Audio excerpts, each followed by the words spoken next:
Good evening, everyone. If we can just have the folks walking in, come on in, find a seat. I'd like to get started.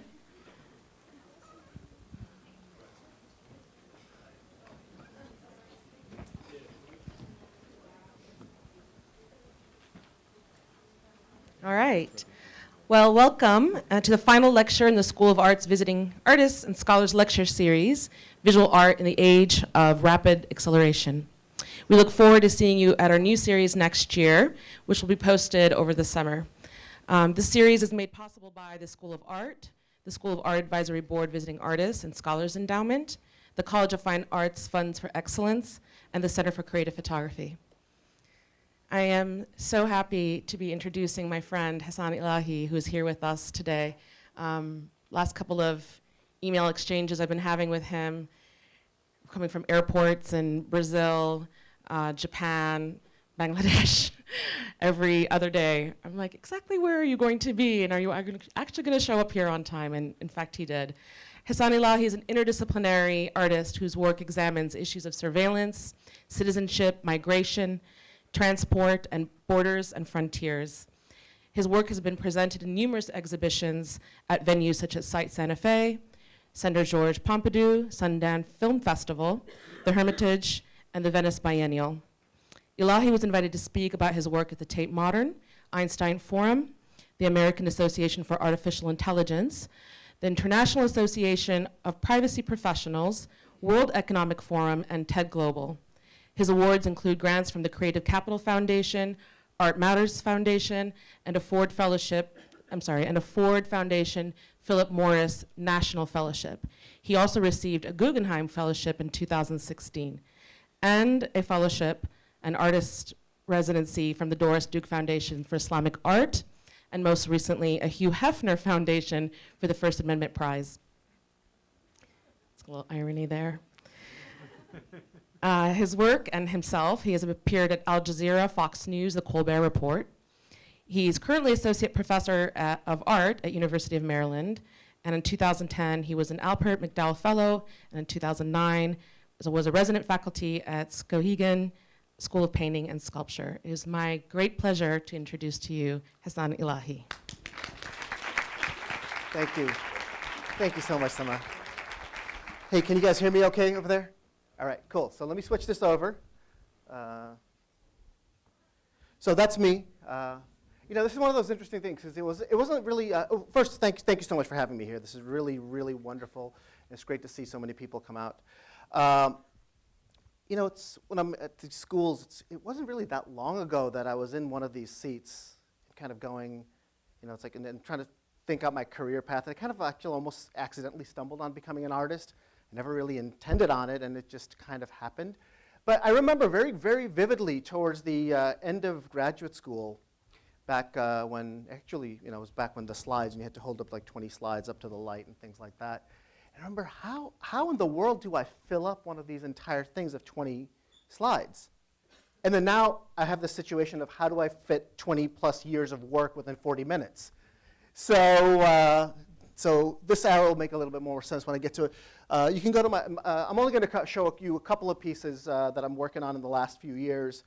But I think one of the things is because you can, if I can just go through and show one piece after another, but I think sometimes the context behind it and why I'm doing what I'm doing and what I'm not doing, I think that might be more interesting to hear about that rather than just show you like, hey, this is what I did in this year and this year and this year. So anyway, I got really excited when I saw this trending a few months back on Muslims report stuff, and because this is the age we're living in today.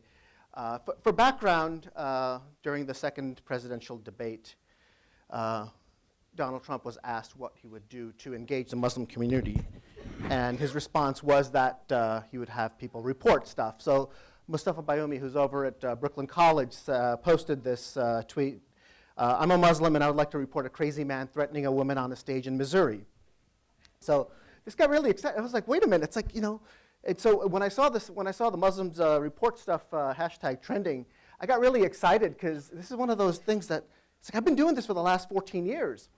I've been like posting all sorts of things, and this is you can probably recognize the photo up on top. Let me show you a live feed of this. So this is kind of what's happening. So at any given moment, you can go online and see me and see what I'm doing, where I am. And I know this looks a little dated at this time. We can come in a little closer into it, back and forth. You can probably spot your car in the parking lot. But let me show you a little bit. So and then you get these weird little things like November 19th, Rosedale Chevron, Bakersfield, California, $2.13. Well, what that basically is that, well, my banking records are public. You can go online and see all my banking transactions that I've spent over the last, since 9/11, pretty much. And the $2.13, you don't necessarily know this, but that's a chili dog outside of Edwards Air Force Base. My phone record, my communications logs, my phone records are public. So you also know that on Saturday, November 11th of 2009, but the year's left out because that's very specific. At this particular location, 34.3855 north and negative 119.4887 west. This happens to be north of Grumman's Aerospace Research Center in Santa Cruz. Again, just shady stuff. I'm just like loitering around these places. And of course, as I'm there, I tell my FBI agent that I'm there because I have an FBI agent assigned to me. We have a connection. So on November 30th, I took the Muni in San Francisco, and this was the photo that I sent to him. It's like, hey, look, I'm not doing anything shady. I'm not up to anything like sketchy. I'm just getting on the train, just going over here, going to hang out with some friends. May 1st, I'm at this airport. So there's a lot of these other types of really almost these anonymous images, but they're incredibly specific. So on May 1st at the Atlanta airport here, and then there's all these like piles of like various empty hallways and stark, these spaces that I don't really like people, so I don't like being around them. So this is why I try to find these like totally desolate places.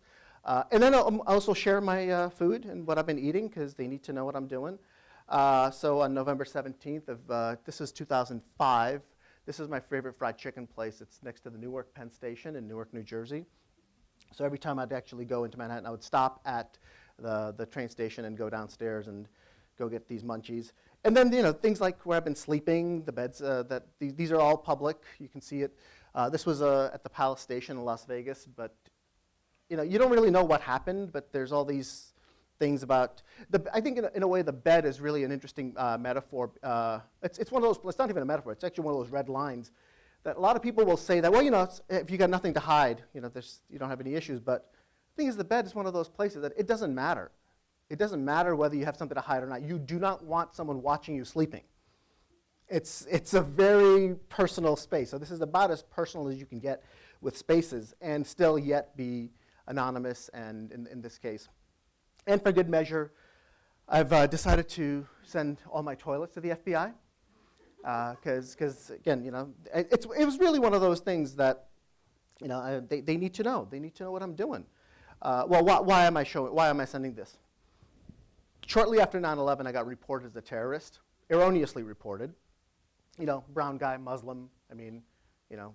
Basically there was a report that they received that there was an Arab man who fled on September 12th who was hoarding explosives. Never mind, I'm not Arab. Never mind, it wasn't the 12th. Never mind, there were no explosives. It was one of those, if you see something, say something, and even if you're only just making it up in your head, which is what happened, and that's what the people that called it in.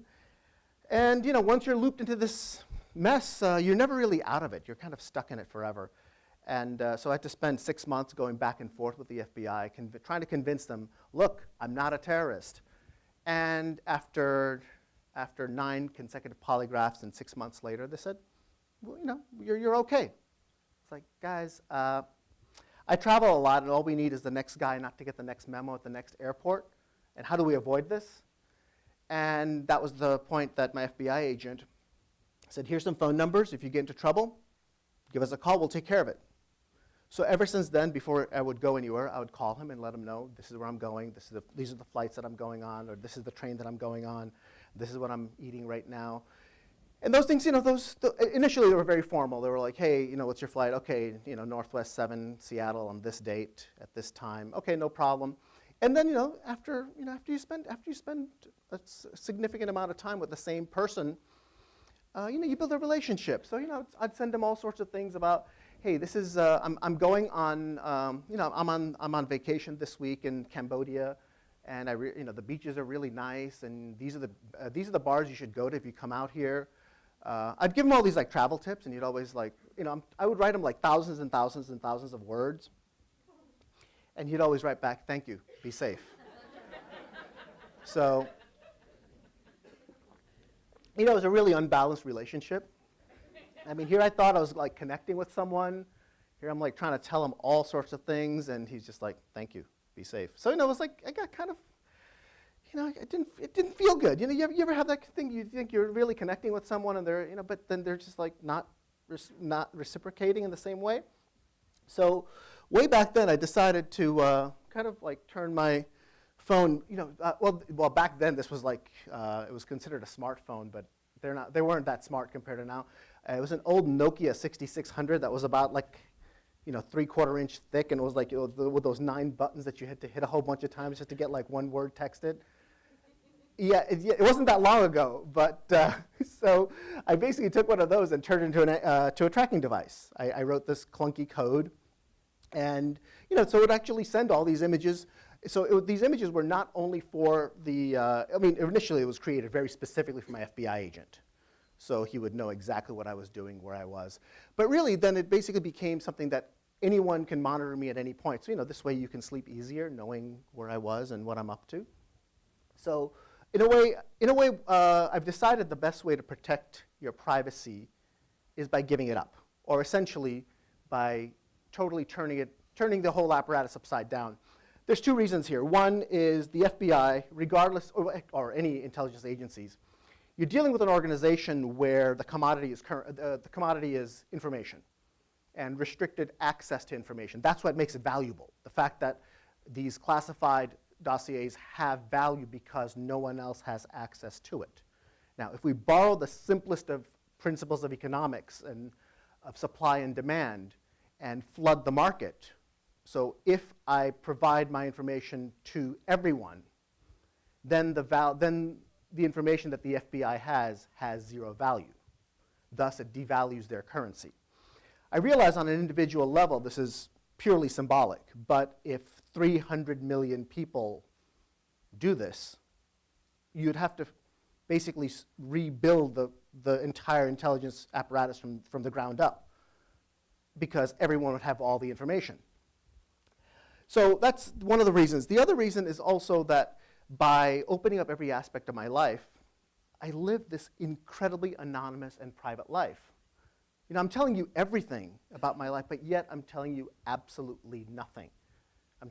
And there's so much interpretation and so much processing that would require to stitch this information with that information, and you're getting a barrage of information that's not exactly in the most user-friendly way.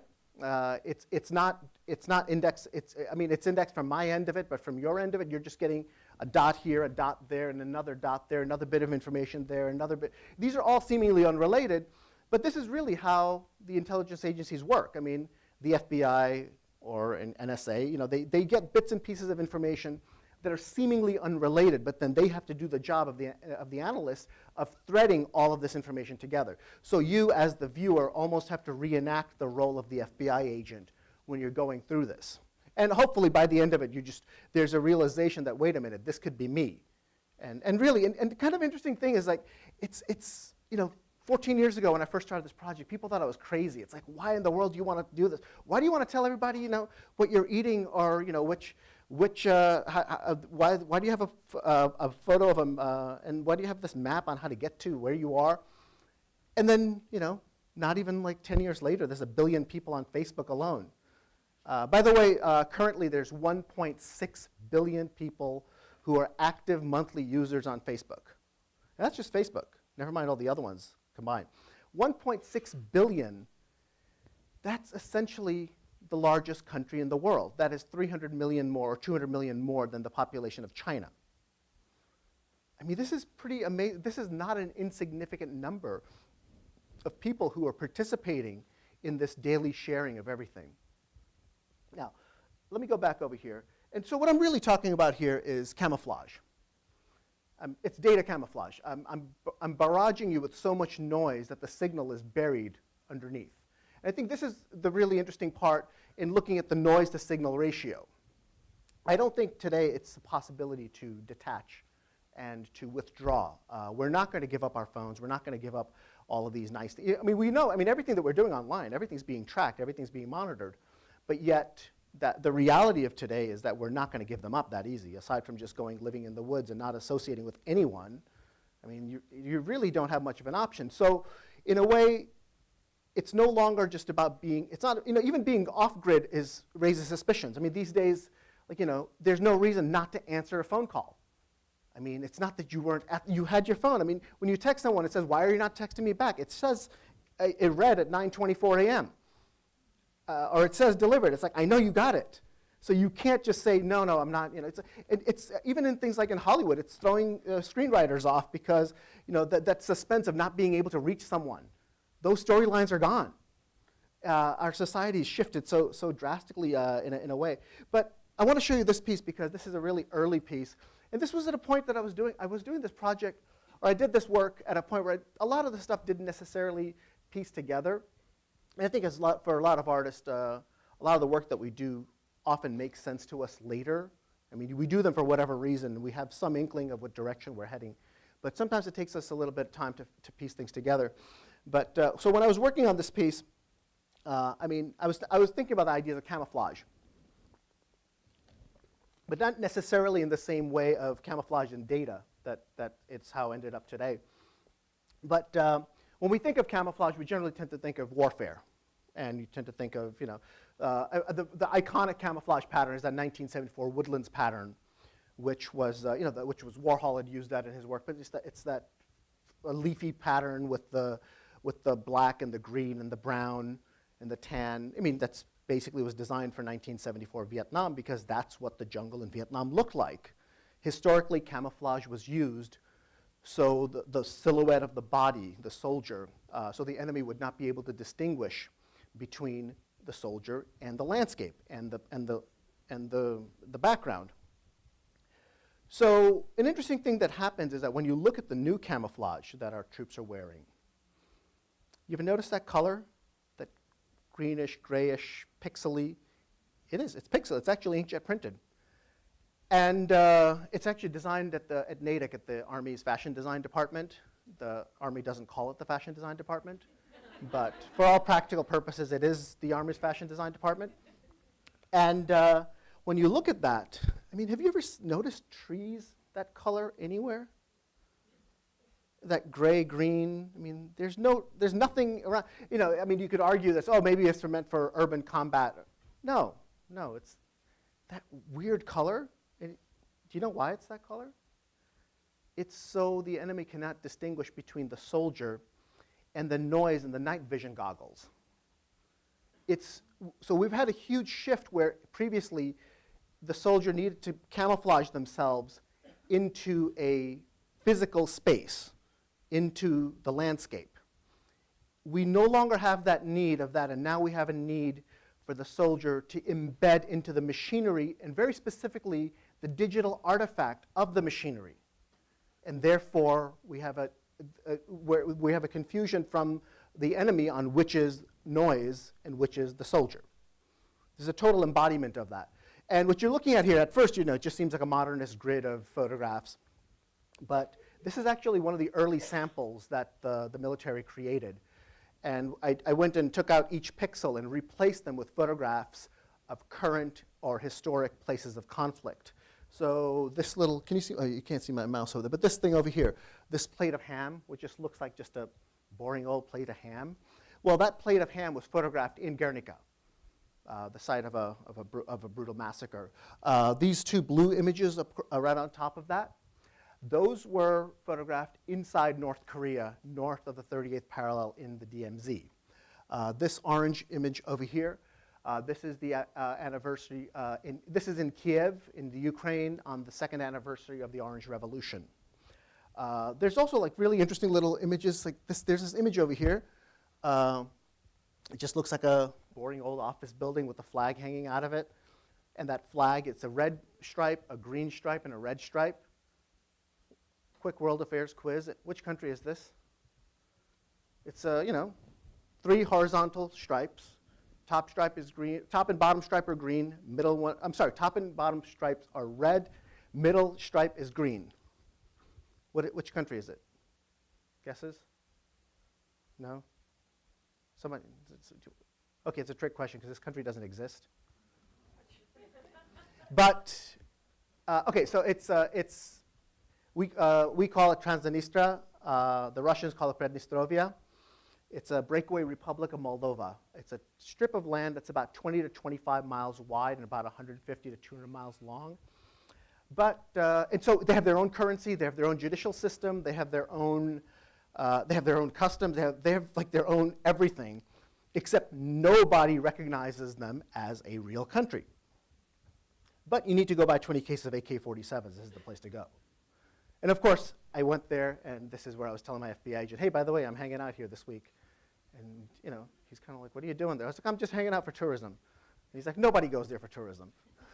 I mean, but anyway, so it's all of these little pieces, but this tiny little piece of land that does not exist politically. And by the way, there's actually embassies for South Ossetia and Abkhazia, also 2 countries that don't exist, in a country that doesn't exist.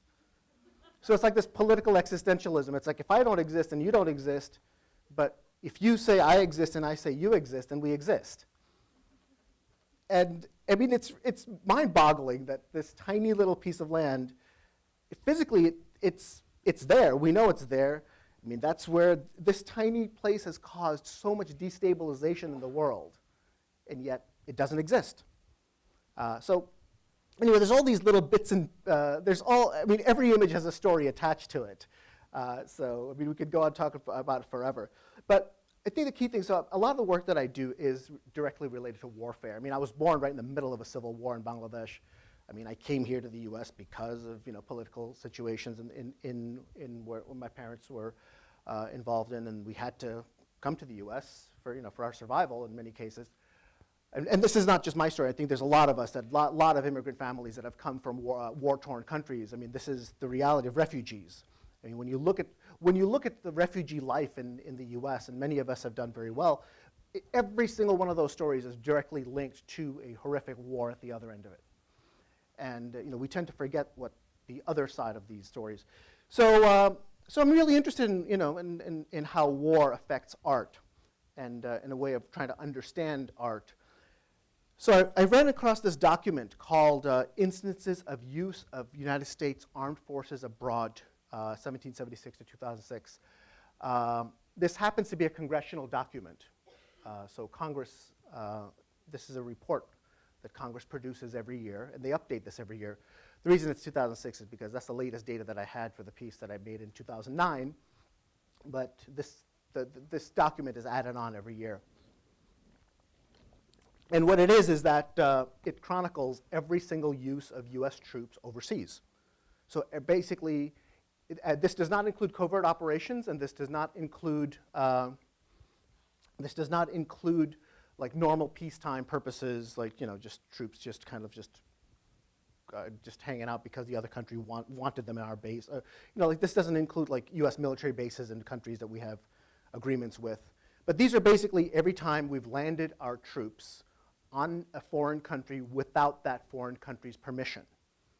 Essentially every time we've invaded somebody. And sometimes they're as simple as in 1835, Marines chased pirates onto a Caribbean island. Well, when the Marines landed on that Caribbean island and that Caribbean island was not part of the US, we've basically invaded that country. In the same way, so that's one document, that's one instance. And it's all just like, it's so clinical, I mean, just as a lot of government reports are. And then there's like World War I. That's one entry. And then, regardless of the scale of the operation, everything is just one entry. Everything has been reduced to just the facts. By the way, here's an interesting fact. Even though the US has, in the 241 years since independence, the US has declared war only 11 times. Yet, on this map, that's a lot of invasions. So when you look at those, all the white X's are from all the invasions from 1776 to World War I. All the gray X's are World War I to Vietnam. And all the black ones are Vietnam to today. The number of invasions from 1776 to World War I roughly equate the number from World War I to Vietnam and the number of invasions from 1776 to Vietnam roughly equate Vietnam to today. So we're on a really great trajectory. And then you're looking at it, it's like, when do we invade Florida? I mean, that doesn't make sense. It does, because that was before it was U.S. territory. That was when it was Spanish territory. We attacked Amelia Island. Similarly, when did we enter like Texas? Well, when it was Mexico. And here's another really interesting bit of fact. In those 241 years, there's only been 39 years that we've not been at war. We're actually at war right now. But of the 241 years, there's only been 39 years where the US has not been at war. And of those 39, 23 of them were in the 1700s. Since 1900, there's only been 5 years that we've not been at war. So in the last 117 years, it's only 5 years. So essentially, we're in a permanent state of war. And the state of permanence, so what does that do when you're in a permanent state of war? So for this project, so this drawing was supposed to be translated into a sculptural object. And so I proposed to the museum that, we should put up a huge sheet of bulletproof glass, and we'll have a slight marking of the outline of the globe. And we'll just hire a sniper to hang out on one side of it, and they'll shoot the bullets, and it'll just, the audience will be just doing their thing at the museum, and the bullet will just stop in front of them. I mean, I knew they were going to, they'd be like, there's no way we're going to do this. But I figured, why not? Let's give it a try. And to my surprise, the museum said, we'll look into it. We'll get back to you. We'll talk to some legal people. So we did some ballistics tests, and they're beautiful. I mean, when bullets hit bulletproof glass, it's absolutely beautiful because it's really not glass. It's very dense plastic. And it's coming at such high velocity that the heat melts the plastic and it swallows up the bullet. So this is what happens. And actually, when you get shot, this is what happens inside of you. This is the embodiment of that explosion. This is what happens to bodies, except in this case, this body happens to be very dense acrylic plastic that is able to engulf these bullets, these impacts. But of course, to my surprise, not in my surprise, I should say, the museum called me back a few days later and says, you're absolutely crazy, there's no way we're doing this. But we did this instead. We went out, so you can see, and we had to do it at a much smaller scale, where you saw this very faint map, and then, but this was built in Spain. Well, this was for a show in Spain, and originally the plan was that, okay, we can build it over here and ship it out. But with Europe, with importation of things containing gunpowder, and we weren't sure whether it was going to get classified as art through customs or fact that there's gunpowder residue. Does it fall under some things about importation of firearms or something? So we're like, okay, let's not take any chances. We don't want to get the work being stuck in customs. We'll just build it in Spain. And when I say we, it's just like a whole incredible group of curators and the museum people and fabricators. So this piece, and then we ran across a really pesky law in Spain that happened where in Spain you can't discharge a weapon in less than 25 meters of its intended target. So essentially you're looking at about 75, 80 feet that you have to be away from in order to shoot a gun. Except that these dots are less than a 1/4 inch in diameter.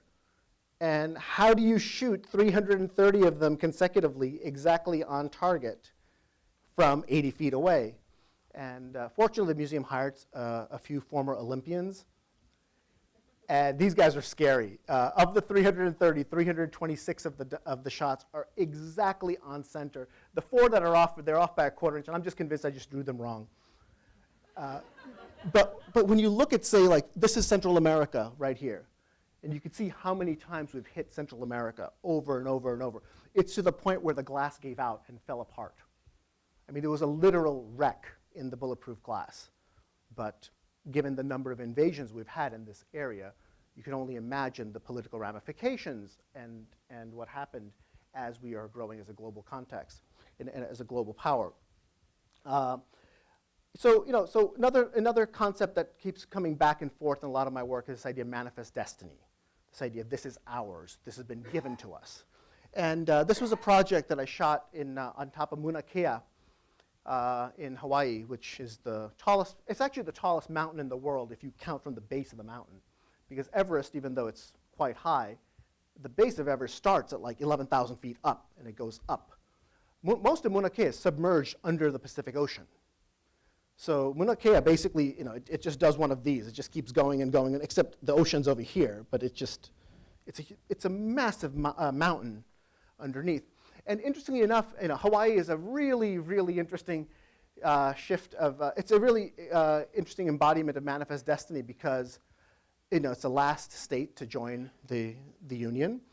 It's also, so we've started on the East Coast and we've slowly worked our way across and we've started working our way across. Now we've ended to the Pacific Ocean and now we've crossed the Pacific Ocean. Now we've got this rock in the middle of nowhere in the Pacific Ocean and now we've got these peaks. And in Hawaiian culture, the peaks of all the mountains or peaks of all the islands are sacred, except every single one of these peaks has either a military installation on it or some other type of government organization. So none of them are without any sort of US government or US military activity.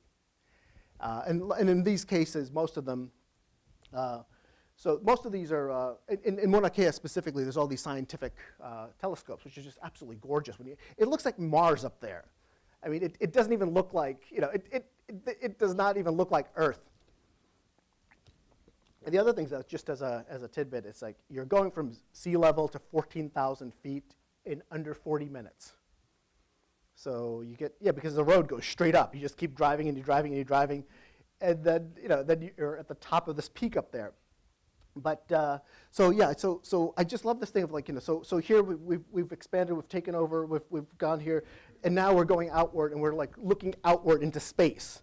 We're actually claiming space for a political perspective. And when you think about that, think about the internet.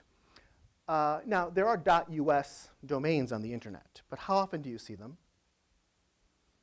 Almost never, really. I mean, so it's assumed that if the internet address does not specify a country, it's American, because we own it, well, for all practical purposes. But every other country has a two-letter suffix attached to every single address. So you'll see like google.jp or, or whatever .com.au for Australia or .co.uk. You never really see US because, well, that's ours. That's our domain. We control that. So this thing of like, so we moved from physical space to this virtual space and the political domination of that virtual space. So I've been really interested in looking at these types of images and the relationship between landscape and warfare. And so one of the things that also in looking at some of these, they remind me a lot of the old romantic and these gorgeous old landscape paintings of early America, and this idea, and the relationship of looking of power and dynamics in landscape. And I'm sure there's quite a few people who are experts in this on this campus here, because this is a huge part of American photographic and painting history, of landscape history. But I'm really interested in how this relates to watching and surveillance. So one of the projects that I'm working on right now is looking at this, and going and recreating a lot of these early landscape paintings through new technologies. And what, interestingly enough, when many of those early paintings were created, the latest and greatest technology was paint in a tube. But so we tend to only look at these images just for their surface visual level, but it's almost as if the reason we painted that mountain is because we want to take inventory of our natural resources. That, it's that grand mountain, that is our property, that belongs to us. surveying, measuring, expanding. As the country expanded, so did the imagery of that was brought back, which is also kind of odd that I live in Washington. I live just outside of Washington, D.C., where that's like this. I mean, that is the central of power in the U.S. in so many ways. So I've been doing a lot of these projects in looking at this, in looking at what happens when you hyper-aestheticize a surveillance image. When you hear the word surveillance camera imagery, you tend to think of pixely, grainy, gritty, I mean, the surveillance camera look. I mean, you don't almost even have to describe it. That's almost used as an adjective in that way. So in this way, when you hyper-aestheticize a surveillance camera image, your brain rejects it as surveillance. Your brain does not read it as surveillance, and yet it reads as landscape. It reads as the same way as you would read a photograph or a landscape painting, or in a similar way, I should say. So this is a piece which you're looking at is, I was doing these body of work called concordance, where I would set up the camera directly on the other side of the wall. It's as if you had X-ray vision, as if you had the superhuman power to see through walls. It looks like a window, but there are actually 6 video monitors. And in the video monitors, you don't know whether you're looking at a video, you don't know whether you're looking at it's a still. I mean, there's some movement going on it, but it's not really. I mean, there's just these, every now and then a slight blur will take. It's kind of what a surveillance camera sees. I mean, when you look at what the surveillance cameras are looking, I'm sure there's plenty of cameras in this building. If we actually go to the security office over there, they're not, there's not a lot of activity in them. They're just kind of just this image that's just sitting there. And in a way, that's what happens with the AI that sets the real work's being done underneath all that stuff, and a lot of the software. So, for example, it's like, you have a thing at a train station, and there's a camera there, and then the camera knows, okay, train, person, train. Wait, what's this large object that's moving across or that's sitting there? It looks for things that don't belong there. It looks for those patterns. And yet, at the end of the day, it's actually kind of boring what the video sees. So what happens? What would happen if a surveillance camera would want? What type of aesthetics would a surveillance camera prefer? So I started going into that, and I started coming up with this. Interestingly enough, right behind this gallery was the Baltimore Police Department, like the main office of the Baltimore Police Department. So you can see that there's a little camera over there, and this is the entrance to their. To the police station. And I found it really interesting of just watching the watchers watching me. So this watching and this loop of continuously watching back and forth. And these days, especially when you're looking at I think in photography today, it's a very complicated situation because we have so many machines. I mean, they're basically machines taking pictures for other machines to analyze that humans will never see. I mean, when you look at so much of image, so much of photo today is essentially not for human consumption. It's meant for machine reading and machine consumption. So I'm really fascinated by this relationship of what is the aesthetics of that. This was an image, this was a similar, in that same body of work. This was in New York City at the Elizabeth Foundation. So you could actually see this was exactly what you would see on the other side of the wall there. And then right up the road from here at the Scottsdale at the museum, this was the piece over there. And this one, you didn't really know what you were looking at until, well, you didn't know that you were actually looking at a video until you saw that tiny little pole at the right end over there. And every now and then a pigeon would walk around that pole. And that was the only way that you would know that you're actually looking at a video image and not necessarily a photograph that was just on the screen. Because the only change in it was the subtle shift in sunlight going across the cactus. And I mean, it's kind of like looking out the window of an airplane. You're moving and nothing really happens, and nothing really happens, and nothing really happens. And then you turn away, and then 5 minutes later, you look down, and it looks totally different. It's that experience. And then just to give you a context of that, this is what it looked like at the installation. So this was this orb created with all the images from the tracking site, and then this was the live video or pseudo-live video. That's a Jenny Holzer piece in between. That's not me. And then just to give you a context of this is what it looked like. So I'm really interested in this lo-fi, hi-fi aesthetic of kind of looking at this could be like a satellite, but it could also be a landmine. So this reversal. I'm really interested in this idea of I'm interested in this concept of Magellan, where you go far enough to one end, you end up in the other. So how do you circumnavigate? So So sometimes how do you go the most convoluted route possible to be as indirect as possible? And I think that's a real that's a huge shift between how artists work and how scientists work. I mean, in the science and engineering, you get a problem, you solve the problem, you move on to the next problem.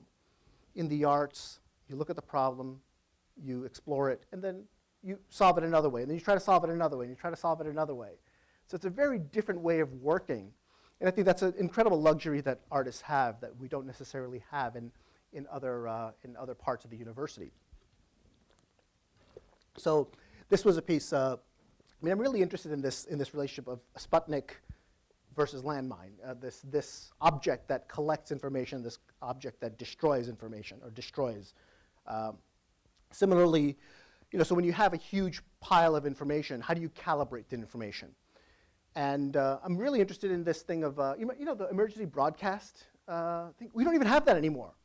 I mean, you'd hear that tone, and then you'd hit the color bars, and you'd hear that thing about, if this was an emergency, you'd be instructed on what to do. It doesn't exist. But it was for impending doom. It was for, very specifically, the Russians might attack. So if the Russians ever attack, or the Soviets, I should say, very specifically in that case, that we need to be prepared, and this is what you would need to prepare. So this type of be ready, be alert, or I guess the 21st century of that would be if you see something, say something. We're told to be alert all the time. So I'm really interested in this idea of how do you process that type of information of being alert all the time. The other thing that's also really interesting with those color bars is that's what broadcast machinery uses to calibrate signal. How do you know that the colors are right? How do you know that the sound level? So it's kind of interesting how you have both ends of it. This is impending doom, this is destruction, and yet this is how we really give you this clean information, and this is the precise way of calibrating that. So a few years ago, George Soros' Open Society asked me to do a piece for them, and it was basically every other image that I sent to the FBI, and it was broken down in a way where it was this, at first it just, again, looks like these modernist type, just these color patterns, but they're actually very specific. So this is like Sunday, Monday, Tuesday, Wednesday, one per day. And it's very specifically every other image that was sent up. So there's all these things that are happening underneath that you don't necessarily read right away. But, and then from a distance, it just looks like a barrage of just noise, or just looks like pixels. It looks like, well, that static that you would get on TV. But yet at the same time, the color bars were very sharp. Similarly, there was that piece was created, was sort of recreated, a second version of it. And this was at ZKM in Karlsruhe in Germany. And this doesn't look as large. Each of those panels are 10 feet tall. So they're just absolutely massive. So just to give you an idea, there's a person standing next to it. So you get an idea of the scale. So you're just completely just these slabs are just like hovering on the wall in front of you, and they might fall at any second. Similarly, I'm looking at, so this was the third version, a third reiteration of it, except the background here is this grainy looking rooftop. And it looks like any other type of industrial rooftop until you get to the lower right-hand corner, and there's these like golf balls on top of them. This happens to be the rooftop of the NSA in Fort Meade. And so and I'm really interested in this relationship of collection, of archives. But I have this personal archive that I've created over the years of all of these thousands and thousands and thousands of images. So it's like a library. But libraries and the NSA are kind of in the same business.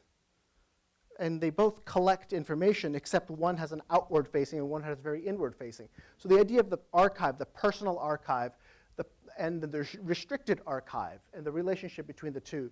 So we are all creating our own archives. I mean, this project that I'm doing for the last 14 years, it sounds, at first it was like, what's the big deal with it? But now we're all doing it, whether we're aware of it or not. We're all creating our own databases. I mean, here's Obama with a selfie stick. How many selfies do you take? I mean, no judgment here, but we've taken. Chances are these days you're probably using a cell phone for your photos for many cases, and even the other cameras. There's ways you can dig in lots of other data in it. So let me show you this photo. So what happens when you take that selfie? And so, okay, so let's take this photo, for example. And so my selfies are kind of facing outward, but like this, most other people have the selfie facing inward. So this inward and outward of the library and NSA or the Sputnik and Landmine. But in this case, very specifically, it's basically every time I go somewhere, I document and I timestamp my life. So, okay, this is the image right outside here. But this is what the camera is seeing, or this is some of the data that the camera is seeing. So you can see that this is where it was. And when you go to the Exif data, and this is just a very cursory image, so you can see, this is like, it makes typical. So there's the pixel dimensions, this is the pattern. Then you see the exposure time and the pixels, the shutter speeds and all that stuff. But then here's the really interesting thing. Now we know that the images all have latitude and longitude because that's how the file knows when you're posting on Instagram what location to attach it to. Or or Facebook will say, are you at this? It knows it because it reads the data, it reads the coordinates, and it sends that to you. Interestingly enough, though, there's an image direction, which is which angle was the camera pointed at. So if this is north, so I guess that would be north that way, 0, 90, 180, 270. So this was 34 degrees, so it was pointing in that direction over there. Similarly, you have this thing of speed. So I was moving 3.95 kilometers. I was actually walking very slowly when I took the shot. And you could also see altitude, sea level. So the altitude is 748 meters. Does that sound about right for this location here, for Tucson? Yeah. So this image would look very different had it been photographed at sea level at 0 or on the 40th floor of a building. Because your barometer, there's a barometric pressure inside your phone that would give it a different set of data. So just a few years ago, we thought it was crazy that Google would go around and, you mean they're going to drive up and down every single street, archiving every single photo of every street? Yes. And not only they did it repeatedly. They do it every year, over and over and over. It's only a matter of time before every internal space is also photographed and archived and collected. And you compile all that together, and we can recreate every internal space. So when you do that selfie, it's not just of you, but all that background. We know exactly where, if we can go into your house and we can take your 300 images and we can stitch together your internal private space from the data. Here's another thing. Your location services on your phone? You might want to look into this. It knows exactly where you are, what time you walked into where, how long you were there, down to the minute of you walked into this place and walked out of that place. Your health app knows exactly what second you took what step in what direction. I mean, cross-reference all of this, and you have a very clear idea of who the owner of this data is. So the reality is that this data is being collected. It's, we're already doing this, but who are we doing this for? Who's actually getting access to this? So the reason I want to show you this piece is this is called Hawkeye, which is AT&T's code name for this data center. This is the corner of 2nd and Folsom, but they have several, obviously, a large telecom company will have tons of data centers throughout the country. And I'm a little surprised that we're kind of surprised about Snowden, or our reaction. Because we were so shocked. It's like, how could the U.S. be doing this? We knew this was happening. In 2007, there was a whistleblower at this building in room 641A, which actually does not exist anywhere except just like the blueprints of it. It just doesn't exist in this room. But what had happened was that sometime between 9/11 and 2007, the NSA approached 16 telecom companies and said, we'd like to copy your data stream. And 15 of the 16 said, sure, help yourself. There was only one company that said, we're not really sure about the legalities of this. Please come back with a warrant. We will give you what you're looking for. That company no longer exists. The other 15 were retroactively pardoned by Bush. So this is what's happening right there. In 2007, it was estimated that Hawkeye contained 312 terabytes of phone records on AT&T's domestic network. That's in 2007, so who knows what it's up to right now. How in the world do you read 312 terabytes of phone records? You don't. It's meant for machine reading. It's not meant for human consumption in the same way all those photographs that are taken.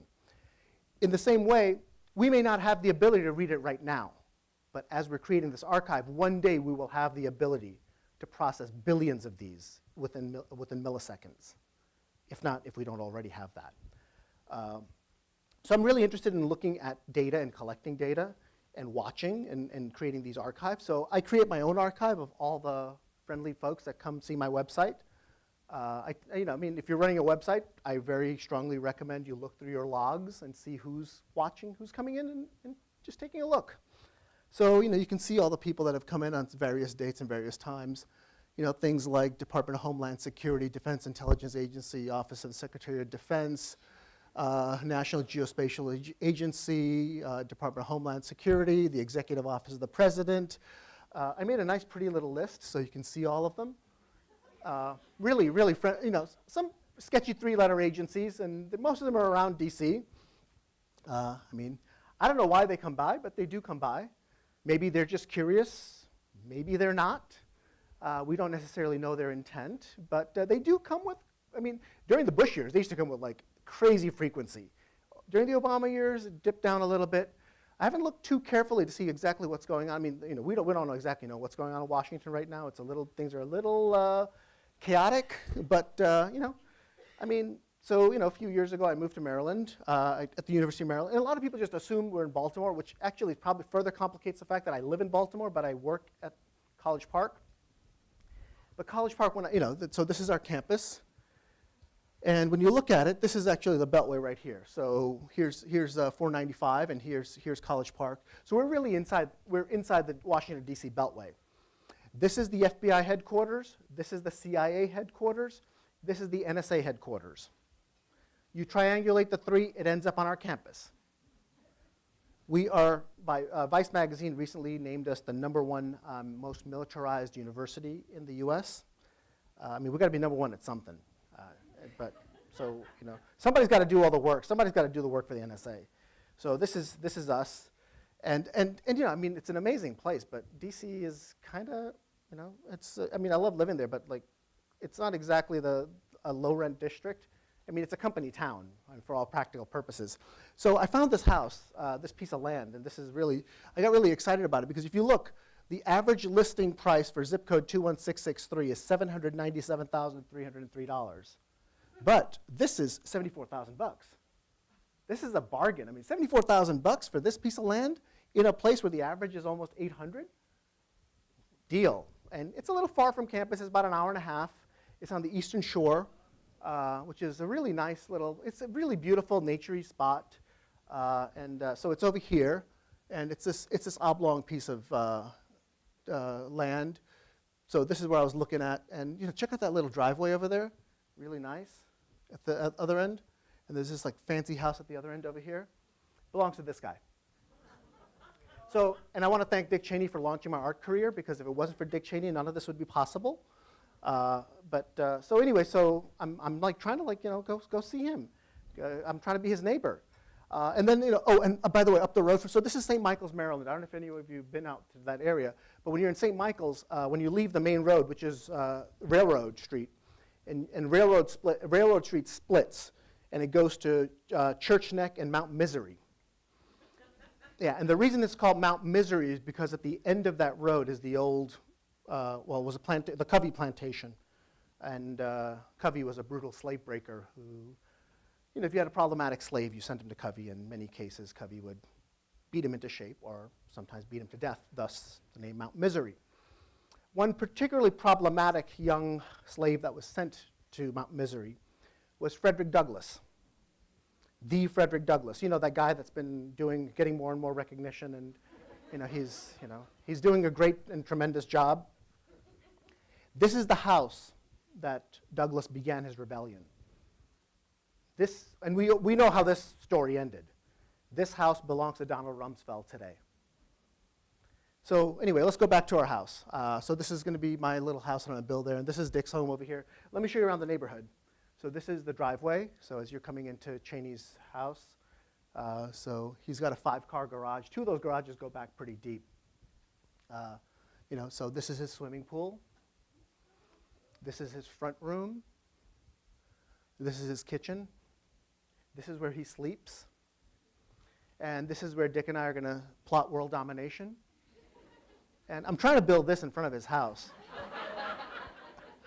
But the listing kind of disappeared. It wasn't sold, it wasn't withdrawn, it just disappeared. Kind of like what he does to some people. Anyway, so basically what I'm doing right now is they've become these paintings, actually they're photographs of paintings of photographs. So they're photographs inside his house which were then translated to paintings, which were then photographed, and they're only shown as photos of paintings. So you walk in, there's like a total flat image with brush strokes that you actually see photographed in it. So it's become this conceptual project. But I want to leave this with you is that, okay, here's a man with every possible motivation to remain secret. When he was in office, the official vice president's residency, the Naval Observatory, was blurred out in Google. In addition to being the vice president, the former vice president, you're also dealing with a former CEO of Halliburton. Money is not an object. He had every possible monetary resource, and he had every possible reason to be secretive. And if I can show you the inside of his bedroom, what can he know about us? I think so we really need to think of this in a different way where this is we cannot use the ideas of privacy and secrecy and what we used to think of as. This is a totally different, we have to think of this in a totally different way. And I think, so the idea that there's just so much information out there, we can't possibly use the rules of yesterday to be the norm for today. And we're going to need to be ready to adapt and be different about this. So I want to leave you with that, and thank you very much, and I'll be more than happy to take some questions.